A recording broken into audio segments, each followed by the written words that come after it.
কোশ্চেনটা আসছে সেটা আমরা একটু সমাধান করি। অর্থাৎ 15 কিলোওয়াট ক্ষমতার একটি মোটর দ্বারা 2 কুইন্টাল পানি 1 মিনিটে 300 মিটার উচ্চতায় উঠাতে পারে। গ নম্বর কোশ্চেনে বলা আছে যে মোটরটির কার্যকর ক্ষমতাটা কি আমরা সেটা একটু বুঝি। ক্ষমতা হলো কোনো তড়িৎ যন্ত্রের একক সময় কাজের পরিবর্তনটা কতটুকু কাজ করতে পারে। আর এখানে কার্যকর ক্ষমতা মানে মোটর কতটুকু পরিমাণে ক্ষমতা আমাদেরকে ফিরিয়ে দেয়। ইনপুট অর্থাৎ প্রথম বা প্রদত্ত ক্ষমতা, মোটরকে কত ক্ষমতা দেয়া হয়েছে সেখান থেকে কতটুকু পরিমাণে ক্ষমতা মোটর আমাদের ফিরিয়ে দেয়, যা সেটাই হবে মোটরটির কার্যকর ক্ষমতা। গ নম্বরের ক্ষেত্রে আমরা দেখছি কার্যকর ক্ষমতা মানে পি আউটপুট হবে অর্থাৎ কৃত কাজকে সময় দ্বারা ভাগ, তার মানে কৃত কাজ হলো mgh বাই হলো টি। এখন এম এর মান কত? এম এর মান দেয়া আছে এখানে 2 কুইন্টাল। 1 কুইন্টাল মানে 100 কেজি, আর 2 কুইন্টাল তাহলে 200 কেজি হবে। জি এর মান তো জানাই আছে 9.8 মিটার পার সেকেন্ড স্কয়ার, এবং হাইট এর মান 300 মিটার। টাইম হলো 60 সেকেন্ড।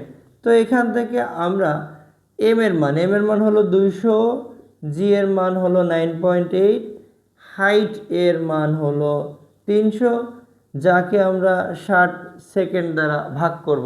200 ইন্টু হলো 9.8 ইন্টু হলো 300, যাকে আমরা সময় দ্বারা ভাগ করব 60 সেকেন্ড দ্বারা, তাহলে 9800 অর্থাৎ 9800 ওয়াট। মোটরটির কার্যকর ক্ষমতা হলো 9800 ওয়াট। যদি কর্মদক্ষতা 5% বৃদ্ধি করা হয় তাহলে ব্যয়িত শক্তির কীরূপ পরিবর্তন হবে? তো ব্যয়িত শক্তি মূলত হলো যদি আমরা কোনো একটি যন্ত্রে যতটুকু পরিমাণে কাজ ক্ষমতা সরবরাহ করা হয় তার ভিতরে যতটুকু পরিমাণ ক্ষমতা ফিরিয়ে দেয়, সেই যে ফিরিয়ে দেওয়া সেটাই আসলে যন্ত্রের প্রদত্ত ক্ষমতা থেকেই তো নষ্ট করে দেওয়া এক্স্যাক্টলি, ওটাকে আমরা সময় দ্বারা ভাগ করলে, অর্থাৎ আউটপুটকে যদি আমরা সময় দ্বারা ভাগ করি তাহলেই ব্যয়িত শক্তি পেয়ে যাব।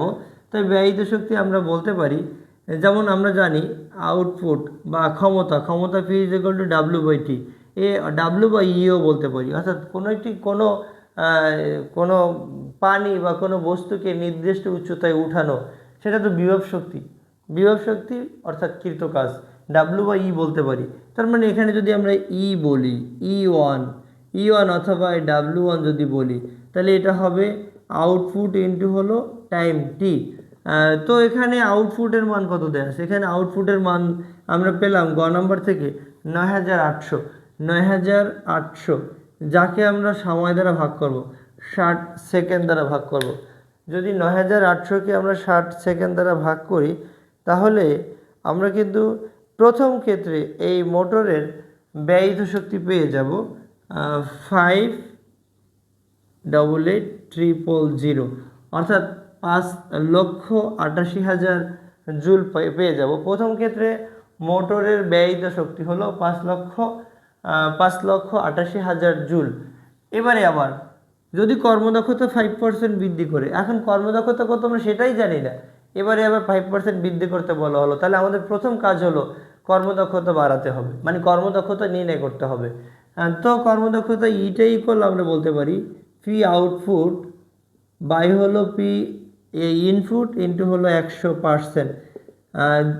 আউটপুটের মান, কার্যকর ক্ষমতার মান দেওয়া আছে 9800, এবং ইনপুট অর্থাৎ মোটরের ক্ষমতা দেয়া আছে 15 কিলোওয়াট, মানে 15,000 ইন্টু হলো 100%।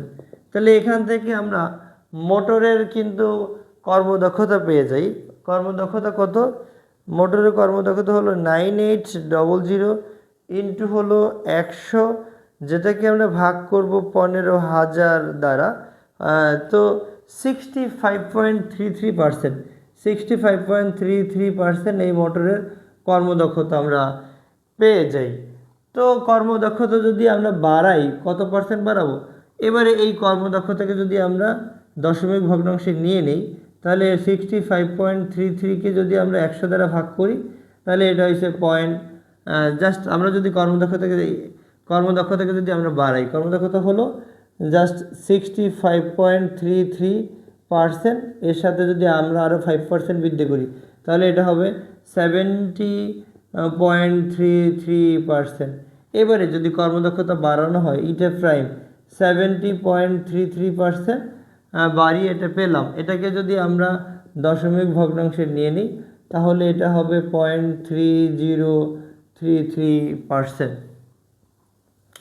তো এই বৃদ্ধি কর্মদক্ষতার ক্ষেত্রে আউটপুট আমরা কত পাবো? এই আউটপুট অর্থাৎ আউটপুট প্রাইম বাই হলো এখানে ইনপুট তো চেঞ্জ হবে না, তাহলে আমরা এখান থেকে আউটপুটটা কত পাই দেখি। পি আউটপুট প্রাইম ইটা ইন্টু হলো পি ইনপুট, তাহলে এখান থেকে ইটার মান হলো 0.7033 ইন্টু ইনপুট হলো 15,000।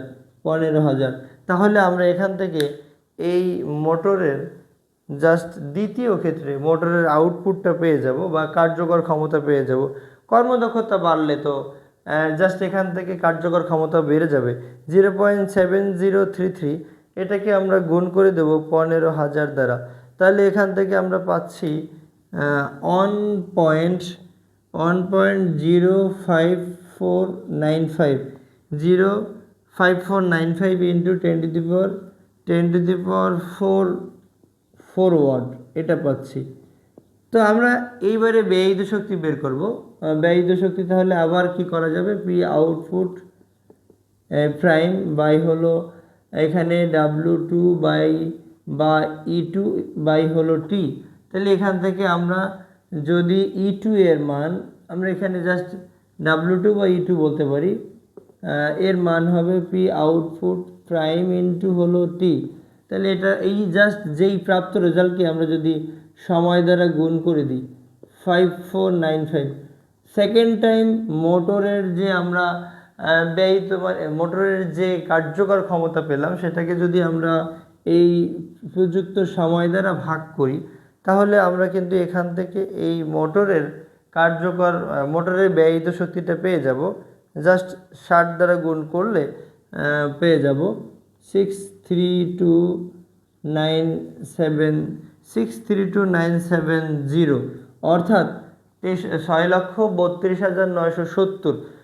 তো প্রথম ক্ষেত্রে ব্যয়িত শক্তি ছিল 5,88,000 জুল, এবং দ্বিতীয় ক্ষেত্রে ব্যয়িত শক্তি হলো 6,32,970 জুল। তো আমরা ব্যয়িত শক্তির পরিবর্তনটা কত হলো সেটা যদি আমরা বের করি, ডেল্টা ই ইকুয়াল হবে E2 মাইনাস হলো E1।